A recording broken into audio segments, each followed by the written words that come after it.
You know, I've been out here all this time and I haven't been complaining about anything yet. I think it's time we moved right into the complaint department. You know, because, listen, this is just a series of things that are pissing me off, all right? Because I don't have pet peeves, I have major psychotic fucking hatreds, all right? And I'll tell you this, it makes the world a lot easier to sort out. First thing on my list tonight, airport security.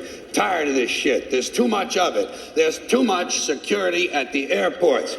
I'm tired of some guy with a double-digit IQ and a triple-digit income rooting around inside of my bag for no reason and never finding anything.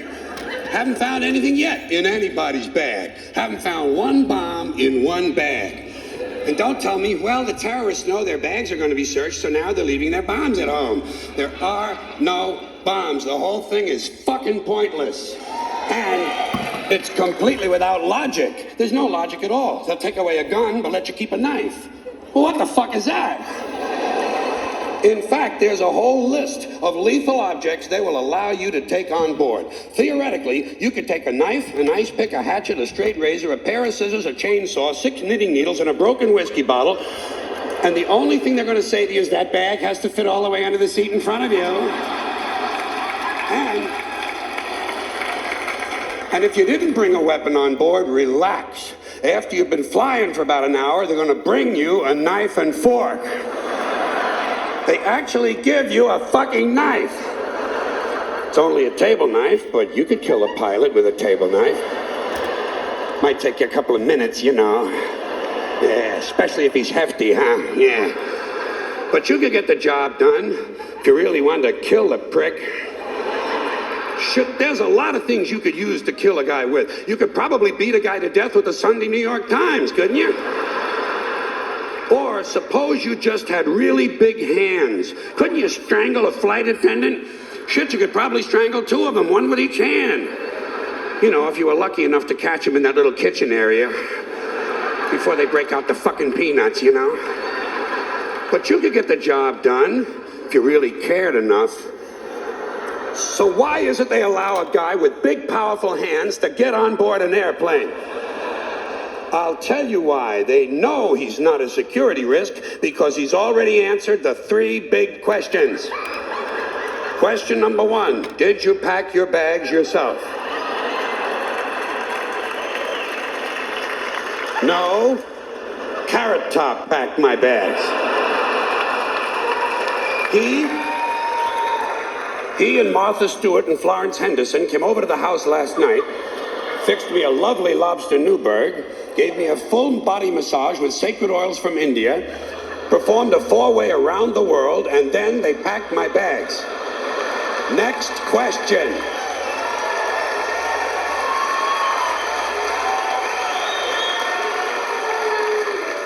Have your bags been in your possession the whole time? No. Usually the night before I travel, just as the moon is rising, I place my suitcases out on the street corner and leave them there unattended for several hours. Just for good luck. Next question. Has any unknown person asked you to take anything on board? Well, what exactly is an unknown person? Surely everyone is known to someone. In fact, just this morning, Kareem and Youssef Ali Ben Gaba seemed to know each other quite well. They kept joking about which one of my suitcases was the heaviest. And that's another thing they don't like at the airport, jokes. You know? Yeah, you can't joke about a bomb. Well, why is it just jokes? What about a riddle? How about a limerick? How about a bomb anecdote? You know, no punchline, just a really cute story. Or suppose you intended the remark, not as a joke, but as an ironic musing. Are they prepared to make that distinction? Why, I think not. And besides, who's to say what's funny? Airport security is a stupid idea, it's a waste of money, and it's only there for one reason, to make white people feel safe. That's all. The illusion. The feeling and illusion of safety to placate the middle class, because the authorities know they can't make an airplane completely safe. Too many people have access. You'll notice the drug smugglers don't seem to have a lot of trouble getting their little packages on board, do they? No, and God bless them too. Yes. Oh. And by the way, an airplane flight shouldn't be completely safe. You need a little danger in your life. Take a fucking chance once in a while, will you? What are you gonna do? Play with your prick for another 30 years? What are you gonna read People magazine and eat at Wendy's till the end of time? Take a fucking chance. Besides, even if they made all of the airplanes completely safe, the terrorists would simply start bombing other places that are crowded. Porn shops, crack houses, titty bars, and gangbangs. You know, entertainment venues. The odds of you being killed by a terrorist are practically zero. So I say relax and enjoy the show.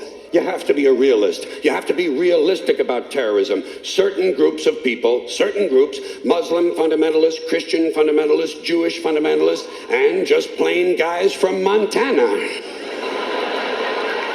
are going to continue to make life in this country very interesting for a long, long time. That's the reality. Angry men in combat fatigues talking to God on a two-way radio and muttering incoherent slogans about freedom are eventually going to provide us with a great deal of entertainment. Especially after your stupid fucking economy collapses all around you and the terrorists come out of the woodwork. You'll have anthrax in the water supply, and sarin gas in your air conditioners. There'll be chemical and biological suitcase bombs in every city. And I say, enjoy it. Relax. Enjoy the show. Take a fucking chance. Put a little fun in your life. To me, terrorism is exciting. It's exciting. I think the very idea that you can set off a bomb in a marketplace and kill several hundred people is exciting and stimulating, and I see it as a form of entertainment. Entertainment, that's all it is. Yeah. But I also know that most Americans are soft and frightened and unimaginative, and they don't realize there's such a thing as dangerous fun. And they certainly don't recognize a good show when they see one.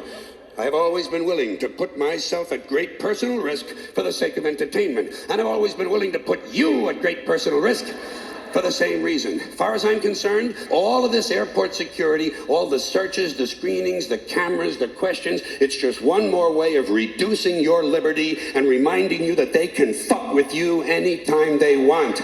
As long as you put up with it. As long as you put up with it. Which means, of course, anytime they want.